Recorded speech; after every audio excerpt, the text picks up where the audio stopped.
Graça e paz, meus amados irmãos, que a vontade soberana do nosso Deus continue prevalecendo sobre nós. É sempre um grande prazer, um grande privilégio estarmos juntos, reunidos, em torno da revelação do coração de Deus para o nosso coração. Voltemos na noite de hoje às nossas exposições em torno da Epístola de Judas. E a princípio, para a noite de hoje, Judas, versículo de número 2. Eu convido a todos os amados irmãos, aqueles que podem, é claro, que abram o texto bíblico, suas respectivas Bíblias, no texto ora mencionado. Judas, versículo de número 2. Assim nos diz a palavra do nosso Deus. Os amados irmãos, tão somente acompanhem comigo o texto mencionado. A misericórdia, a paz e o amor vos sejam multiplicados. Por se tratar de um texto curto, acredito que a sua releitura não irá nos tomar tanto tempo assim. Mais uma vez, versículo número 2. A misericórdia, a paz e o amor vos sejam multiplicados. O que eu e você encontramos aqui? Eu e você encontramos uma oração intensa. E por que não dizer uma bênção apostólica do coração de Deus para o coração da sua igreja? O versículo número 2, ele é nada mais, nada menos do que o reflexo direto daquilo que Judas colocara na altura do versículo número 1. Mais precisamente na segunda parte do versículo de número 1, quando nós analisávamos o texto mencionado, nós pensamos o texto em si a partir da seguinte temática: a identidade cristã, o fundamento da segurança dos fiéis. E vimos que nós que estamos em Cristo, fomos chamados, amados e guardados por Deus em Cristo. E qual que é a consequência inevitável? A misericórdia, a paz e o amor de Deus em Cristo nos serão multiplicados. A título de um relembrar das verdades destacadas, no final do versículo número 1, convém que aqui eu venha frisar as 3 importantes lições apreendidas naquela noite. Afinal de contas, aquilo que eu e você encontramos no versículo número 2 é mero desdobramento daquilo que está posto no versículo anterior. Primeira verdade destacada naquela noite: a identidade cristã tem como fundamento de segurança o fato de nós termos sido chamados por Deus. Versículo de número 1, segunda parte. Não foi eu e nem você que pela nossa intelectualidade, inteligência, lucidez, bom senso, nos lançamos no caminho do Evangelho, no caminho da fé. Não, na verdade, nós somos agentes passivos, sofremos a ação de um Deus ativo. Nós fomos chamados. Existe um chamado geral, e eu posso resistir a esse chamado geral. Mas o chamado especial, que gera salvação, que gera mudança de vida, ele é irresistível. Judas está a se reportar aos seus leitores e tratando os seus leitores não dentro da perspectiva de um chamado geral, mas dentro de uma leitura de um chamado especial. Vimos também, em segundo lugar, naquela noite, a identidade cristã tem como fundamento de segurança o fato de sermos amados por Deus. É o amor de Deus que nos constrange, que nos impulsiona a uma mudança de vida. Amor este que volta a reverberar no enredo do versículo número 2. Amor este que nos impulsiona a uma mudança de vida verdadeira. Não uma obediência a padrões meramente formais de religiosidade, mas uma mudança ocasionada pelo Evangelho disseminado nas veias do nosso coração. Nós vimos também, em terceiro lugar, a identidade cristã tem como fundamento de segurança o fato de sermos guardados em Jesus Cristo. Se chegamos até aqui na noite de hoje, não foi porque fomos mais espertos, mais inteligentes, mais sagazes, mas porque nós estamos sendo continuamente, por Deus, guardados em Cristo Jesus. E o nosso maior adversário não é necessariamente Satanás ou o diabo, seja lá o nome que você vai dar a ele. O nosso maior adversário é o nosso leviano coração. E Deus, na medida em que a nossa vida vai seguindo o seu curso, tem nos guardado das nossas próprias leviandades. Logo, se eu e você nos encontramos neste reduto, em que o Evangelho vai mais uma vez ser anunciado a partir da exposição das Sagradas Escrituras, se eu e você nos encontramos mais uma vez neste recinto em que Deus está sendo glorificado e honrado, é porque no final das contas, em primeiro lugar, nós estamos sendo escondidos em Deus através de Cristo. Nós estamos sendo guardados por Deus em Cristo Jesus, através da atuação do Espírito em nós. E o que eu e você encontramos na altura do versículo número 2? Nada mais, nada menos do que um desdobramento maciço, objetivo, latente, do fato de nós termos sido chamados, amados e guardados por Deus em Cristo. Mas antes de nós adentrarmos ao versículo número 2, convém que eu e você tenhamos algumas informações em mente, a fim de facilitar a nossa leitura do texto ora indicado. A plenitude da vida cristã é o estado particular, individual, de uma vida inteiramente voltada para o Senhor Deus, preenchida, guiada, transformada pelo bom Evangelho de Cristo Jesus. Há um pastor de tradição reformada na contemporaneidade chamado John Piper, um exemplo de pregação fiel das Sagradas Escrituras, escritor frutífero. Em uma das suas obras, Plena Satisfação em Deus, ele a escreve com uma única finalidade: discorrer sobre uma máxima cunhada por ele, mas que ecoa, acima de tudo, das páginas das Sagradas Escrituras. Que máxima é essa? Deus é mais glorificado em nós quando estamos mais satisfeitos nele. E essa satisfação em Deus, nas suas verdades, nos seus ensinamentos, no bom Evangelho que ecoa do seu coração, alcançando o nosso, é que de fato e de verdade deve ser o nosso norte de orientação. A nossa plenitude cristã nunca será encontrada em nenhum outro lugar, a não ser nesta satisfação que deve se mostrar, acima de tudo, em Deus e nos seus ensinamentos. Mas também, na medida em que eu e você mergulharmos no texto em questão, precisaremos ter em mente que vamos nos deparar com 3 bênçãos indispensáveis à igreja, frente às mais diversas oposições que se levantam no tempo presente contra o Evangelho puro e simples de Cristo Jesus. Que bênçãos são essas indispensáveis à igreja nesse tempo, tão indispensáveis hoje, como fora no passado não tão distante e no passado mais distante em termos de palavreados: misericórdia, paz e amor. Mas também, na medida em que eu e você mergulharmos no texto, precisamos ter em mente que a vida cristã não é o resultado do esforço humano, não é uma conquista nossa, mas uma ação contínua de Deus em nós.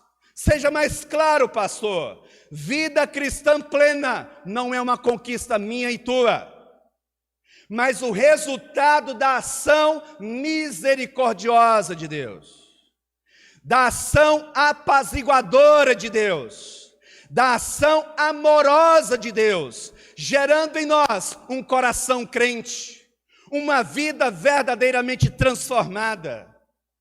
Eu e você nada poderíamos fazer nesta trajetória de vida se Deus não tivesse tomado a iniciativa de dar o primeiro passo. E este é o tema, a plenitude da vida cristã. Subtema, o resultado da multiplicação das virtudes de Deus em nós. Pastor, resuma a exposição numa única sentença: mais de Deus em mim e em você, e menos de nós mesmos.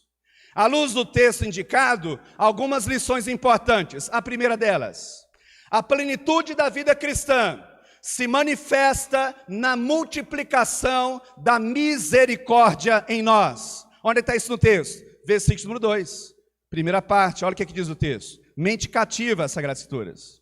Sempre o texto bíblico, nada além do texto bíblico. A misericórdia vos seja multiplicada. O que eu e você encontramos aqui?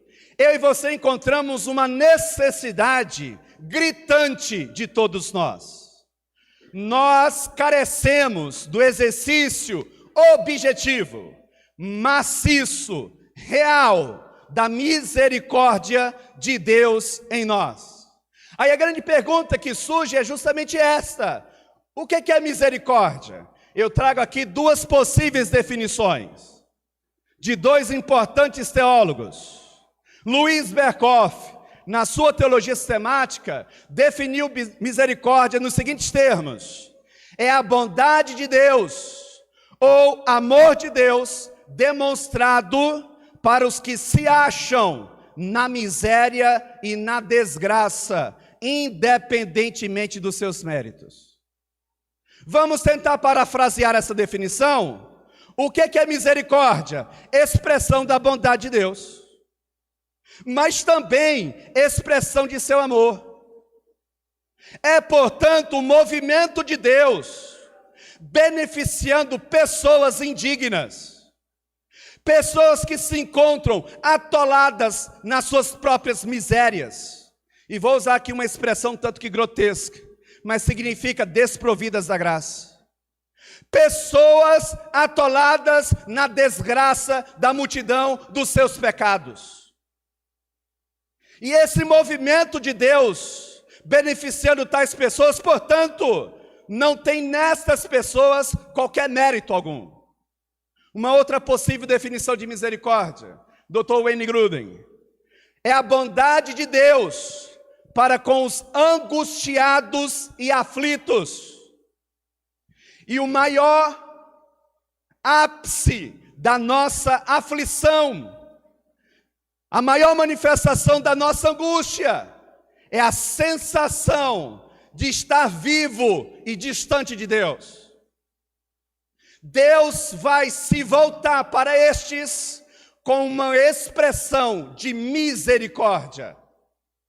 A palavra misericórdia é a junção de duas outras palavras. Miserê, que traz a ideia de miséria, podridão, coisa fédida, mas também cardia, que traz a ideia de coração.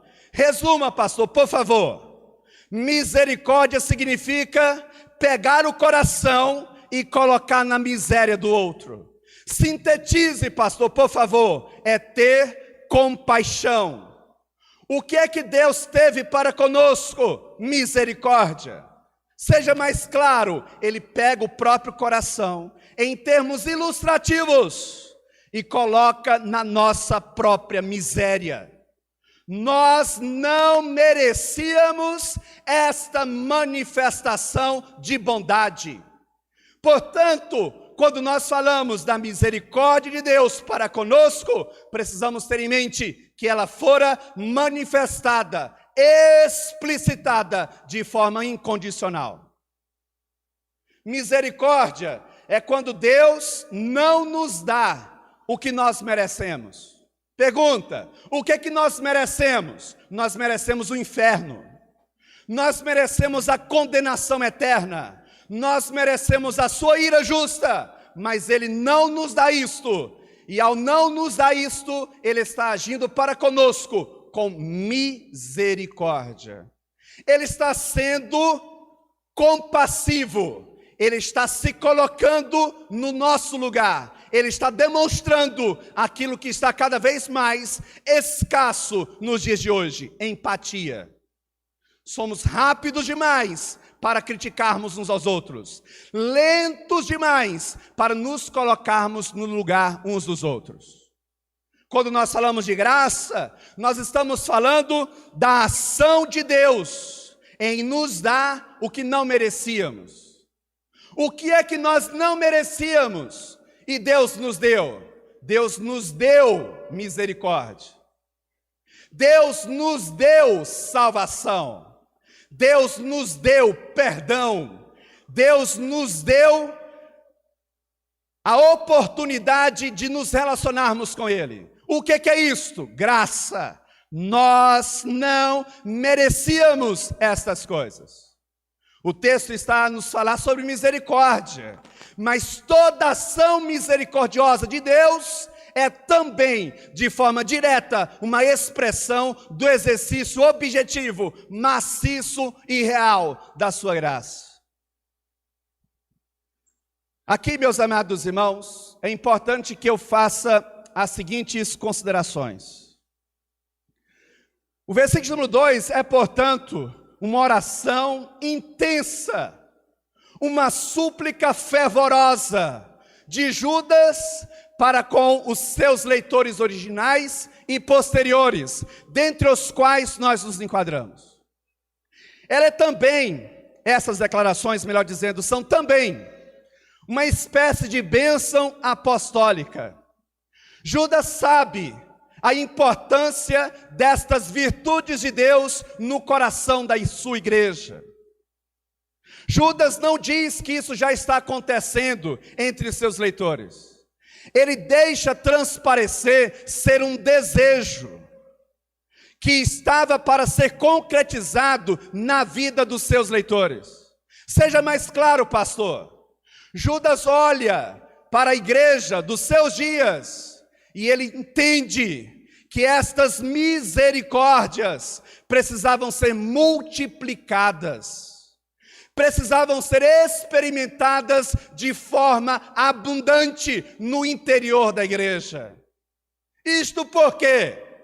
Porque havia muitos no interior da igreja, mas muitos interessados com seus próprios porquês, movidos pelas suas próprias ambições, pelos seus próprios desejos, renegando o cuidado para com o próximo e a centralidade de Deus.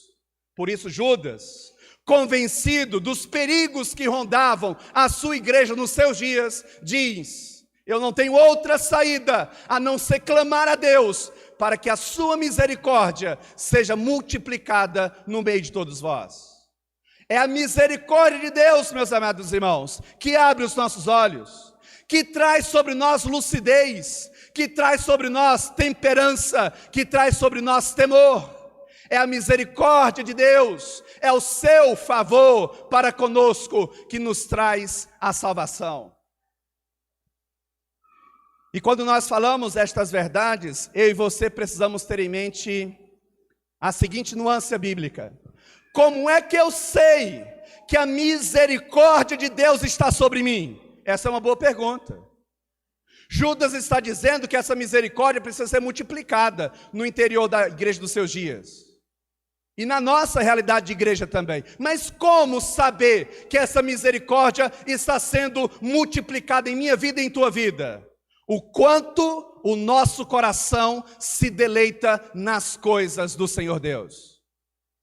Logo penso eu que aqui eu posso trazer já uma aplicação prática para todos nós. Você tem prazer nas coisas de Deus? Quem é Deus para você?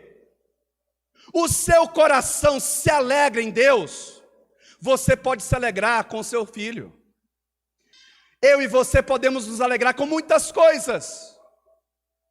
E não há nenhum problema com respeito a isso.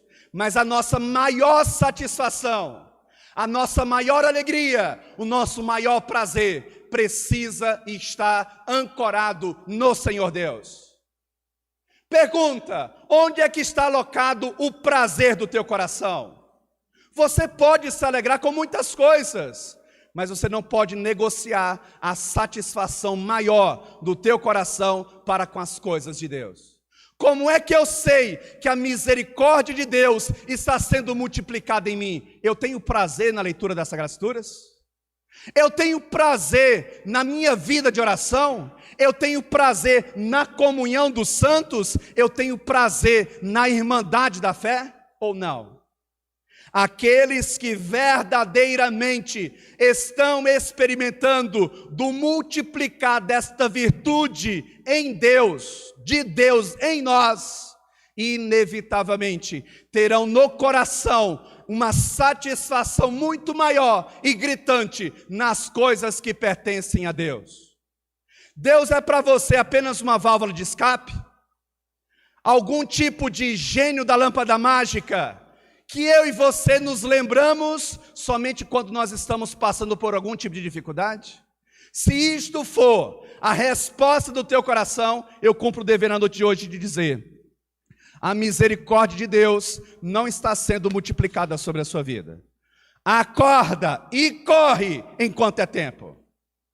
Na nossa liturgia, na noite de hoje, o texto indicado, Lamentações, Jeremias, capítulo 3, versos 22 e 23. As misericórdias do Senhor são a causa de nós não sermos consumidos, porque as suas misericórdias não têm fim, renovam-se a cada manhã. Grande é a tua fidelidade. Você sabe por que você continua na caminhada da fé? Não é por outra coisa, a não ser por causa da fidelidade de Deus, que vai se mostrando no derramar sobre nós das suas ternas misericórdias.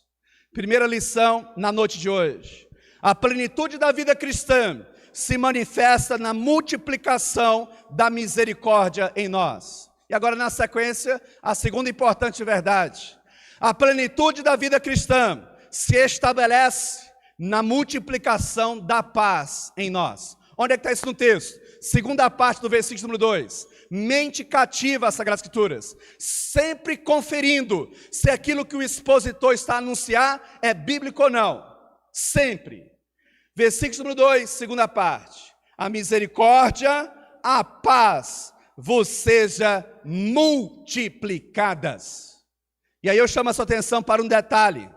Quando nós falamos de paz, nós estamos falando do nosso estado diante de Deus.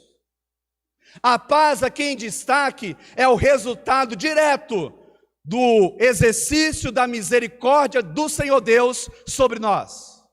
Se eu e você vasculharmos o texto original, paz, eirenene, traz consigo uma correlação com shalom, que é a expressão paz no contexto hebraico, nas páginas do Antigo Testamento.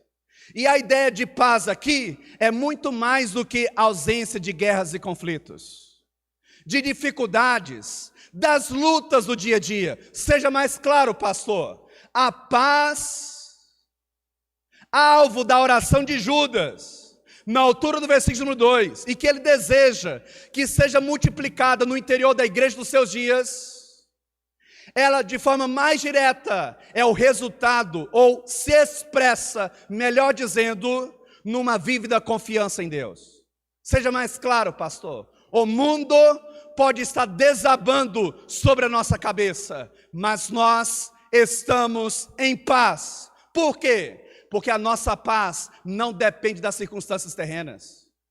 E paz aqui não significa, portanto, ausência de lutas. Em meio às lutas, nós nos sentimos abraçados por Deus. Nós podemos até balançar em face dos ventos fortes. Nós podemos até tropeçar em face das dificuldades da vida. Mas nós não ficaremos prostrados. Por que não? Porque aquele que nos segura pelas nossas mãos é mais forte, mais poderoso, mais soberano do que todas as nossas dificuldades, lutas e tribulações. Colossenses capítulo número 1, verso número 21 nos diz: e a vós outros também que outrora Éreis estranhos e inimigos no entendimento pelas vossas obras malignas. Pastor, qual que é o objetivo dessa correlação? Nós estamos falando de paz com Deus. Portanto, nós estamos falando de relacionamento com o Senhor. Qual que é o objetivo dessa correlação? Mostrar a você que só é possível experimentar desta paz com Deus quem está em Cristo. Seja mais claro, não importa quão boa seja a pessoa entre nós seres humanos. Certamente você conhece um homem ou uma mulher que você é capaz de dizer: esse homem é um bom homem, essa mulher é uma mulher digna, respeitada, esse homem é um homem honrado, de caráter, um homem lúcido. Mas falta-lhe apenas uma coisa. O que falta a eles? Cristo. Falta tudo. Fora de Jesus, todos os seres humanos estão debaixo da ira justa de Deus. Todos os seres humanos são inimigos de Deus. Deus não é amigo dos seres humanos. Não há nada nas Sagradas Escrituras que fomente a máxima, que nos dê a permissão de sair dizendo de forma leviana para todas as pessoas indistintamente: Jesus te ama, Jesus te ama, Jesus te ama, Jesus te ama. Ele não ama a todos. Quem é que ele ama? Aqueles que o Pai lhe deu. Quem é que ele ama? Aqueles que estão nele pelos caminhos da fé. Quem é que ele ama? Aqueles que reconhecem que nada são fora dele. Não importa se é a tua mãe, se é a minha, se é o teu pai, se é o meu, se são os nossos filhos, e esposa, no caso dos homens, e esposo, no caso das irmãs, mulheres aqui presentes. Não importa se é um tio distante, um tio próximo. Não importa se é a tua avó, teu avô. Não importa se é um colega próximo ou distante. Se está fora de Cristo, está debaixo da ira justa de Deus. E, portanto, não é seu amigo, é seu inimigo. Só tem um jeito de nós experimentarmos de uma correta relação com Ele, tendo paz com Ele. E isso não vem de nós. É algo que Ele está multiplicando em nós, além das nossas forças, para além das nossas capacidades. Efésios capítulo 2, verso número 3, apenas a última sentença. Paulo está a discorrer acerca do bom evangelho e dos feitos graciosos de Deus em Cristo. Aí no finalzinho ele diz: e éramos por natureza também filhos da ira, como os demais. O que eu e você éramos fora de Cristo? Inimigos de Deus. Nós estávamos em guerra com o Criador. Aí a grande pergunta que surge é: quem nesta empreitada sairá derrotado? Nós, criatura, ou Deus, o Criador? Certamente eu e você como criaturas.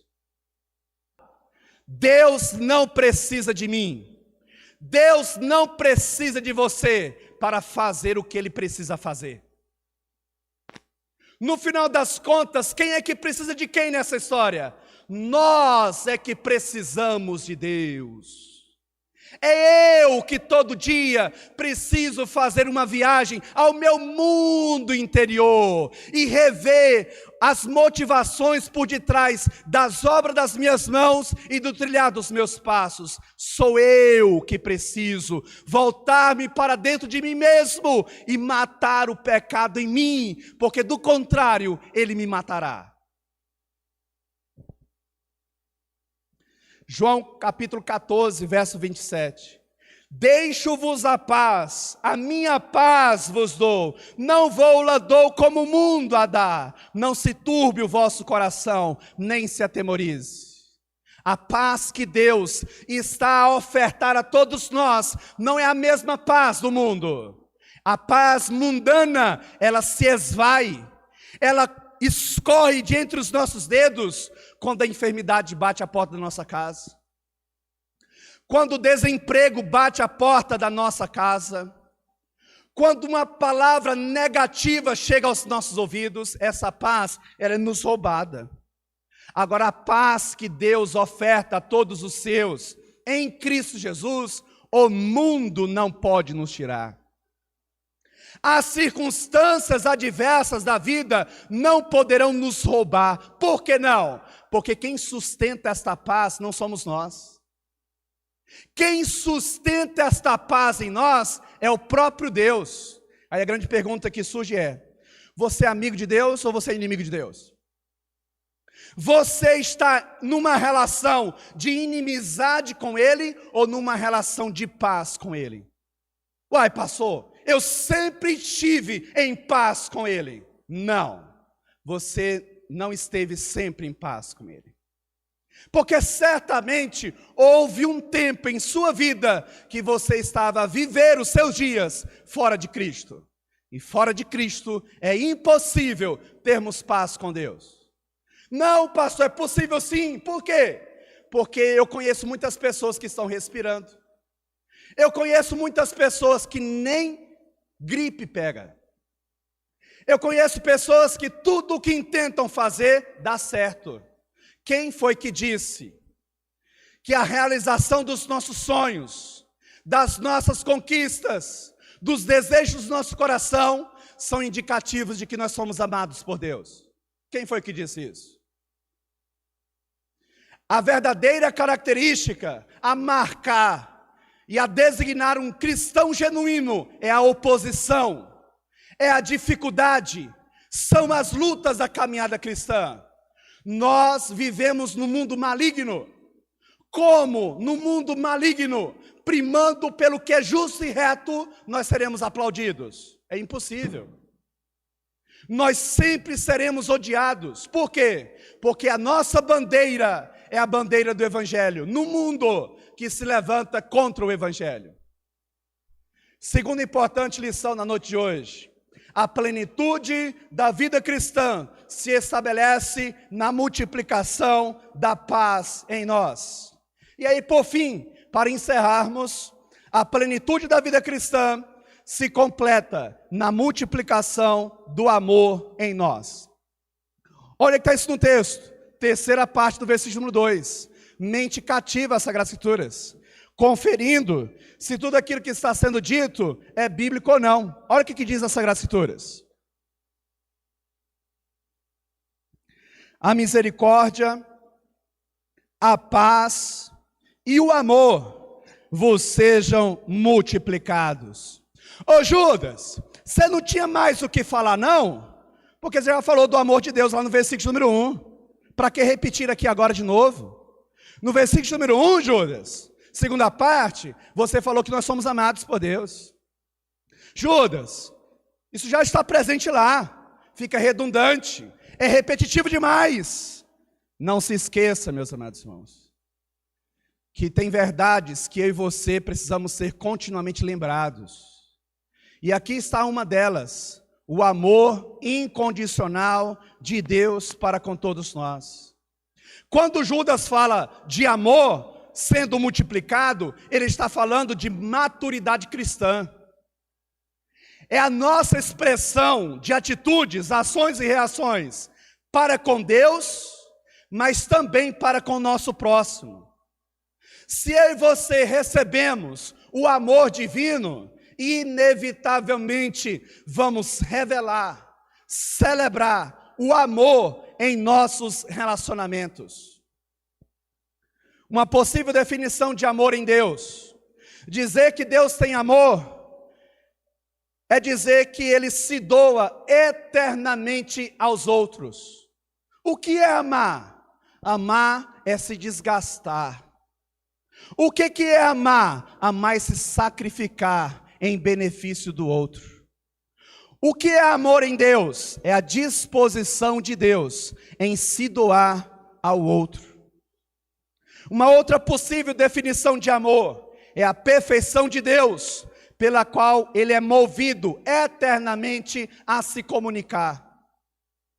Você sabe por que eu e você conhecemos alguma coisa sobre o ser de Deus? É porque ele decidiu se comunicar. Ele decidiu se revelar, e ele fez isso através das obras da criação, mas também, em especial, através das Sagradas Escrituras. Tendo em Jesus a personificação exata da sua palavra. Jesus é a palavra de Deus encarnada. É a palavra de Deus personificada. Se ele não toma a iniciativa de se comunicar, eu e você jamais saberíamos qualquer coisa sobre o ser de Deus. E por que ele fez isso? Como uma expressão do seu amor devotado a pessoas que não mereciam. E aí eu chamo a sua atenção para um detalhe, já caminhando para o final. Na economia da Trindade Santíssima, Deus o Pai ama Deus o Filho. Deus o Filho ama Deus o Pai, e ambos amam Deus o Espírito Santo.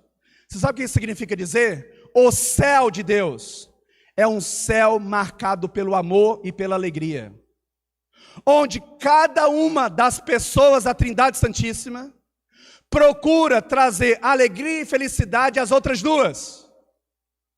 Você sabe o que isso significa dizer em termos mais práticos? Não há carências em Deus. Deus não precisa de mim nem de você.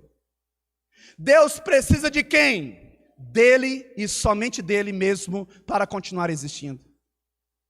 Se isto é verdade, eu posso aqui aplicar já ao seu coração essas nuances bíblicas.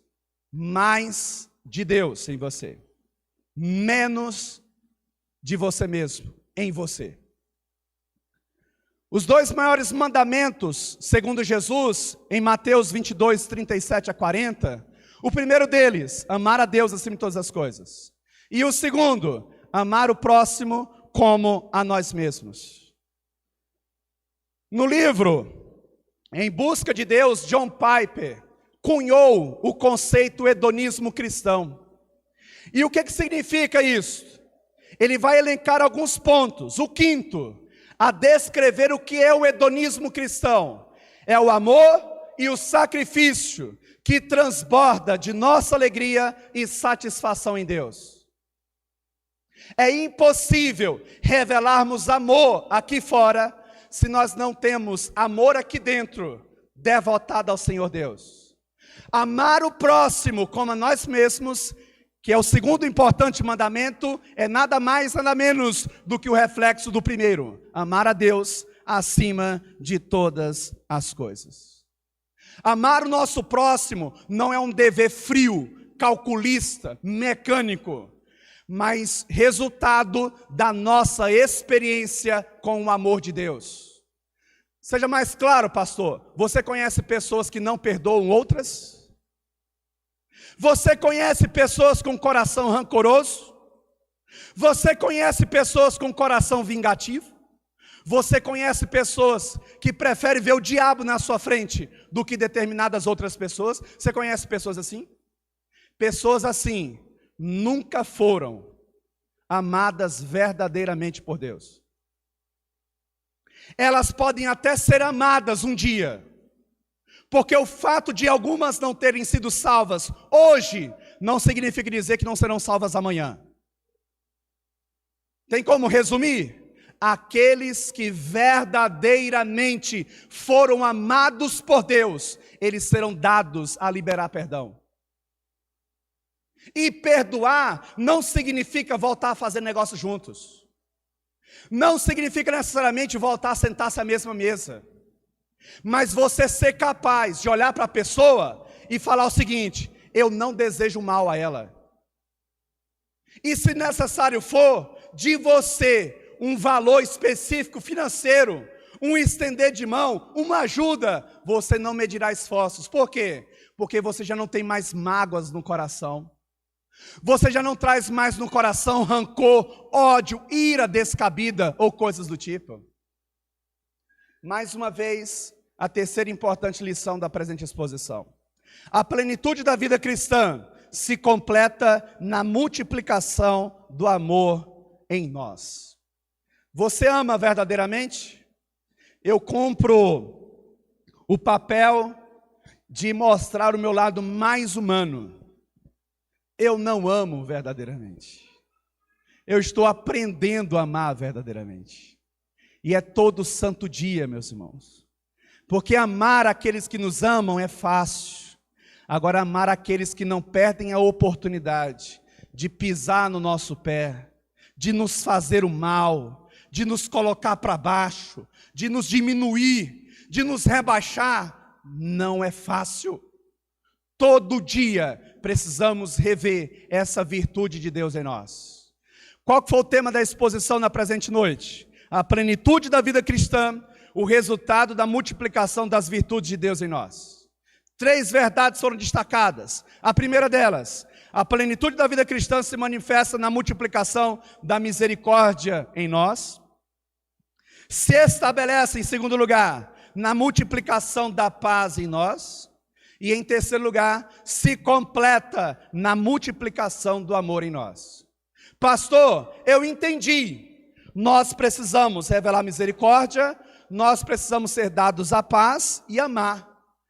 Pastor, tem como ser mais objetivo em termos práticos? Eu tenho aqui 3 aplicações práticas para você, que visam um resumo da presente exposição e te dar um norte daquilo que você deve fazer. Primeira aplicação prática para todos nós: dependa mais de Deus. Não se esqueça em nenhum momento da sua vida que você é nada sem Ele. Você vai levantar da sua cama para se preparar para ir para o seu trabalho amanhã, às 5 horas, às 4 horas, que seja às 8, que seja às 10. Senhor Deus, eu estou colocando os meus pés no chão. Senhor, vá à frente conduzindo a minha vida. Você vai sair de casa, vai ao supermercado, vai ao açougue, vai fazer uma visita. Senhor, eu estou saindo de casa nesse exato momento. Vá à frente, que eu possa lograr êxito. Não faça nada sem estar na dependência de Deus. A vida cristã não é o resultado do nosso próprio esforço, mas da ação de Deus em todos nós.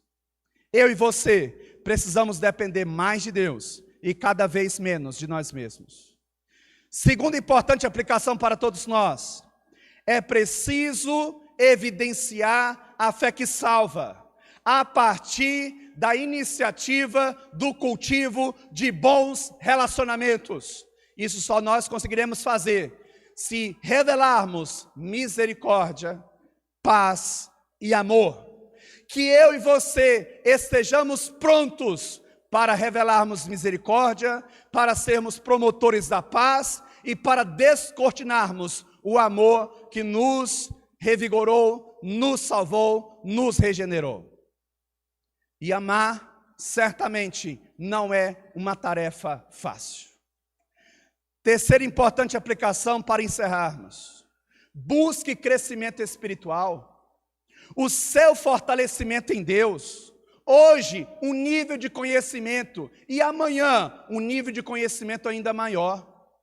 O texto usa a expressão multiplicados, que pressupõe a ideia de um crescimento. Nós investimos muito tempo em muitas coisas. E aí a grande pergunta que surge é: quanto tempo você tem investido no teu conhecimento das coisas de Deus? Não faz nenhum sentido você estar na igreja há 15 anos, há 20 anos, há 30 anos, que seja uma semana e estar no mesmo nível. Hoje, esse domingo, se espera de mim que eu tenha mais conhecimento, mais traquejo, mais informações acerca do ser de Deus do que no domingo passado. E no domingo que vem, mais do que hoje. E amanhã, mais do que hoje. Uma sempre crescente em nossa vida espiritual. Você sabe o que é a mais triste constatação? Alguns permanecem no seu marasmo espiritual. Não evoluem, não crescem em termos profissionais, não crescem em termos morais, não crescem nas outras demais áreas, acima de tudo, não evoluem espiritualmente. Qual que é o teu nível de maturidade? Teu nível de engajamento com as coisas de Deus? Um dia tem 24 horas, de um dia de 24 horas, 10 minutos é muita coisa para você se dedicar a Deus? Meus amados irmãos, nós perdemos e perdemos muito por gastarmos tempo com as coisas deste mundo, nos esquecendo que isso tudo aqui é passageiro. Eu cumpro o dever na noite de hoje, de dizer a todos, mais uma vez, nós vamos passar. E se tem uma coisa que você tem que investir com todas as suas energias, é na sua vida com Deus. Continue batalhando, continue matando um leão por dia, 2, deixando o terceiro amarrado para o dia seguinte. Continue levantando de manhã, indo dormir tarde. Continue desbravando novos terrenos, novas frentes. Continue, faça isso e use tudo isso para a glória de Deus. Não se esqueça, o maior investimento que você possa fazer é na tua vida com Deus. Por quê? Dessa vida a gente não leva nada. Vamos orar, vamos falar com o Senhor. Ó Deus, muito obrigado por esta noite, obrigado pelo privilégio que temos de te servir. A tua palavra foi pregada, Senhor. Quão rico é o versículo de número 2. Senhor, por favor, complemente essas verdades ao coração dos meus amados irmãos. Traga a correta aplicação ao coração de todos estes. Os nossos amados visitantes, ser com todos eles também. Eu não os conheço, ó Deus, mas o Senhor os conhece, melhor do que eles mesmos, melhor do que nós. Conduz os nossos passos pelos santos caminhos de Tua poderosa palavra. Que o meu coração, que o nosso coração, possa encontrar deleite máximo nas coisas do Senhor. Que o Senhor seja o alvo prioritário da nossa vida. Na certeza, Deus, de que nada é por acaso. O que é que nós poderíamos fazer se não descansarmos no Senhor? Que o amor de Deus o Pai, a graça do nosso Senhor Jesus Cristo e as eternas consolações do Santo Espírito do Senhor esteja com o povo do Senhor, não tão somente hoje, mas para todo sempre. E a igreja do Senhor diga amém. Amém.